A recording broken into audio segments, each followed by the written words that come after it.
গার্লফ্রেন্ডের মোবাইল হাতে পেয়ে মাথায় শয়তানি বুদ্ধি ঢুকলো। সুজা ওর ফেসবুক আইডিতে ঢুকলাম।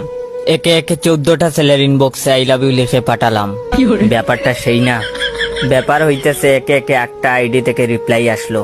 চলুন রিপ্লাইগুলো দেখে আসি। 1 নম্বর জন বলল, একটু আগেই তো একবার বললা, এখন আবার কেন? 2 নম্বর জন বলল, লাভ ইউ টু সোনা, ক্লাস শেষ। 3 নম্বর জন বলল, রাগ ভাঙছে তাহলে আমার বেবিটার, এত রাগ করো কেন, এখন একবার ফোন দেই, আই লাভ ইউ টু। 4 নম্বর জন বলল, সোনা চলো আগামীকাল ডেট করি, লাভ ইউ টু। 5 নম্বর জন বলল, আর দরদ দেখাতে হবে না, এত লাবু লাবু করবা না, বিয়ের পরে বলবা, এর আগে আর না। 6 নম্বর জন বলল, তোমাকে না বলছি এই আইডিতে এইসব মেসেজ দিবা না, আপু আইডি চেক করে। আর 7 নম্বর জন